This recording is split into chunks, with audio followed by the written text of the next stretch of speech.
यहां तक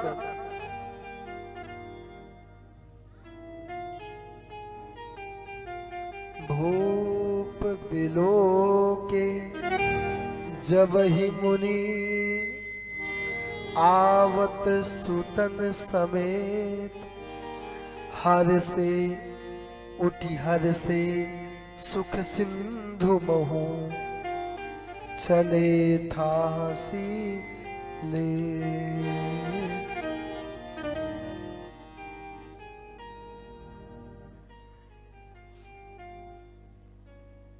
बड़ा अद्भुत झांकी है। तो माना एक उदाहरण मुझे बड़ा अच्छा लगता है कि मान लो थोड़ी देर के लिए एक पति पत्नी कमरे में कहीं काम में लगे हुए थे और छोटा नन्हा सा बच्चा था। उसने एक कपाट, एक अलमारी खोली, उसमें एक फोटो का एल्बम दिखा। उसने हर एक फोटो देखने लगा कि पिताजी घोड़े पे बैठे हैं, माँ हाथ में चूड़ियां श्रृंगार की हुई है माँ। भोले बाबा ब्रह्मा जी से कहते हैं, ब्रह्मा जी ध्यान से सुनिए आप, सब परिवार है, चाचा चाची मामा मामी सभी लोग हैं। और जब फोटो का अंतिम पन्ना आया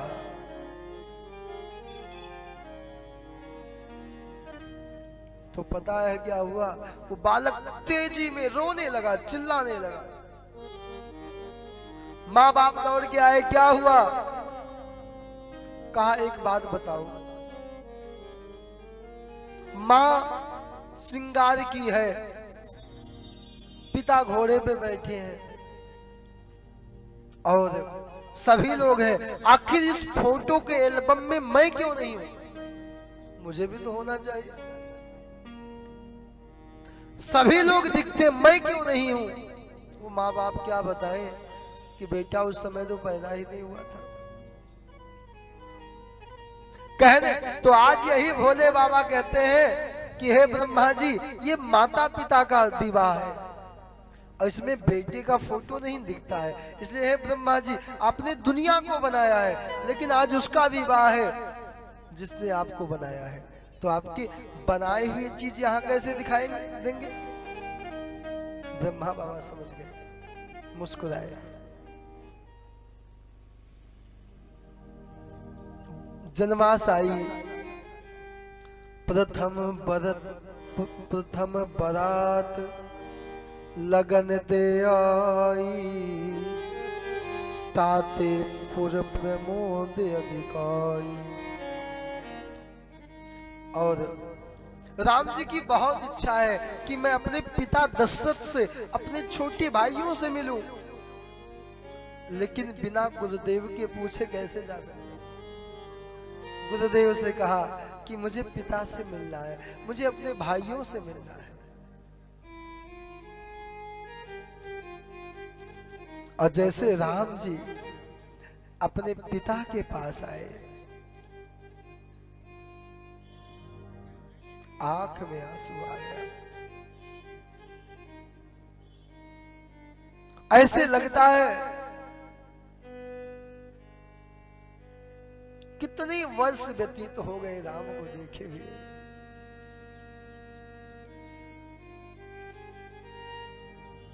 आंख में आंसू है, गले से लगाया। ममता और प्रीति बड़ी अद्भुत होती है।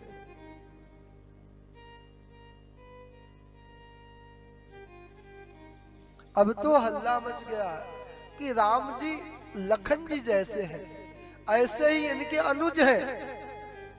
भरत जी श्याम रंग के हैं और राम और लखन जी की तरह शत्रुघ्न जी हैं।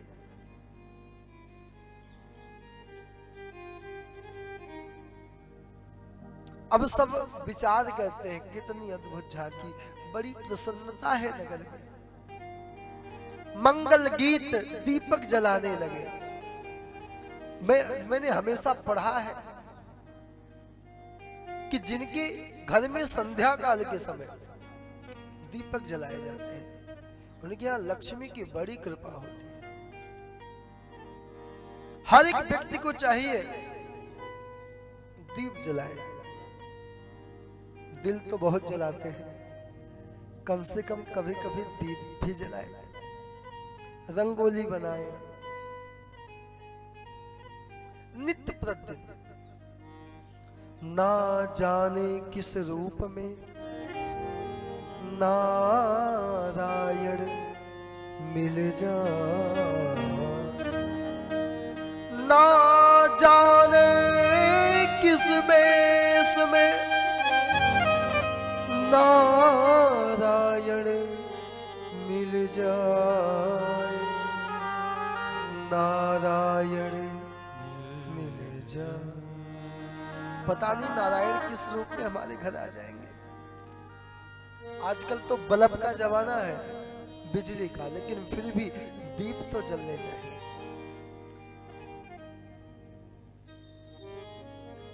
आज भी आप जानते हैं, जब कोई दिवाली आता, भले मोमबत्ती या दीपक लाइटें, लेकिन फिर भी दीप जलाते हैं। क्यों दीप जलाते हैं? क्योंकि संध्या काल के समय माता पार्वती और भोले बाबा दोनों विहार करने, दोनों भ्रमण के लिए निकलते हैं संध्या काल के समय। अपने सोमवार की व्रत की कथा में पढ़ा होगा, एक सेठ था, उसके यहाँ कोई बेटा नहीं था। तो माता पार्वती ने कहा, ये सेठ जी रोज आते हैं, कम से कम आप इनको एक बेटा तो दे दो। भोले बाबा ने कहा, देवी इनके भाग्य में नहीं है। कहा फिर भी, कहा मैं बेटा दूंगा, लेकिन उसकी उम्र 10 वर्ष होगी या 11 वर्ष, बस इतना ही। अच्छा, माता पार्वती ने कहा कोई बात नहीं, आप दो तो सही। दे दिया। लेकिन इस व्यक्ति को पता था कि मेरे बेटे की उम्र ज्यादा नहीं है, रोता रहता था। जब कुछ बड़ा हुआ, मामा को बुलाया, 1 साल बाकी होगा, इस बेटे को आप हर एक धाम में लेके जाओ, और जहां भी लेके जाना यज्ञ करना, दक्षिणा देना, प्रसाद जिवाना। वो दिन आ गया, उसके आयु के दिन समाप्त हो गए। महात्मा लोग, ब्राह्मण लोग इकट्ठा हुए, भंडारा चालू हो गया, दक्षिणा देने की बारी आई, तो यहां ये बेटा सब कुछ छोड़ के जा चुका था। लड़के का मामा रो रहा था, उधर से माता पार्वती भोलेनाथ निकले। मामा रोता है कि बेटा उठो, चल के ब्राह्मण साधुओं का सम्मान करो। रोता है, और अंत में भोलेनाथ को प्रसन्न होना पड़ा माता पार्वती के कहने में।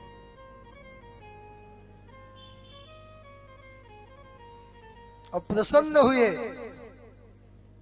उस बालक को दीर्घायु दिया,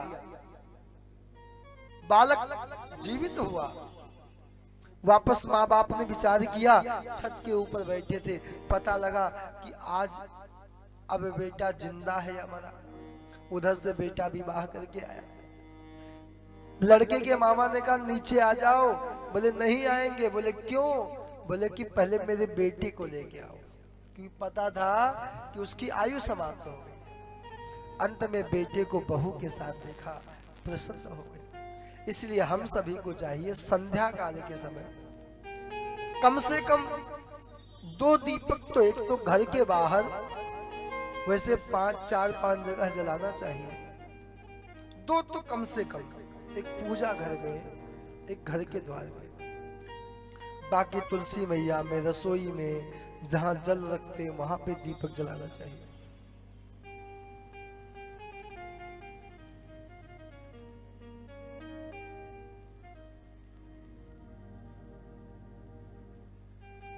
तो कहने का अभिप्राय था कि जनकपुर में दीपक जलने लगे, बड़ी प्रसन्नता होने लगी, घर घर बाजे बजने लगे, मंगल ही मंगल गान होने लगे। इतना ही नहीं, सभी जगह आनंद ही आनंद होने लगा। मिथिलावासी सभी प्रसन्न हो गए। लेकिन एक बात बताऊं, जब कोई आदमी अपनी बिटिया का विवाह करता है ना, तो विवाह वाले दिन जब तक कन्या मंडप में ना आ जाए तब तक बाप बड़ा प्रसन्न रहता है। सबसे कहता है जल पी के जाना, प्रसाद पा के जाना। लेकिन जैसे कन्या मंडप में आती, उस पिता की दशा, उसकी वो देखता है, धीरे धीरे मंडप में जाती बाप, जब पानी ग्रहण का संस्कार जब अपनी कन्या का हाथ जैसे ही उस वर के हाथ में देता है, तो बाप के आंखों में आंसू आ जाते हैं कि अब मेरी बेटी आज से पराई हो। कुछ तो सोचा होगा संसार बनाने वाले ने, कुछ तो सोचा होगा संसार बनाने वाले ने, वरना सोचो ये दुनिया जीने के लायक क्यों होती। तुम रोज सवेरे जगते हो और रोज रात को सोते हो, जब भी कोई मिलता है अपना ही रोना रोते हो। ये रोना धोना बंद करो, कुछ हंसना गाना शुरू करो। बेशक तुम मरने को आए हो, पर बिना जिए तुम मरो नहीं, बिना जिए तुम मरो नहीं। संसार बना, वैसे दुनिया रहने के लायक नहीं, लेकिन फिर भी हम लोग हैं, कोई मिल जाए तो अपना क्या करे।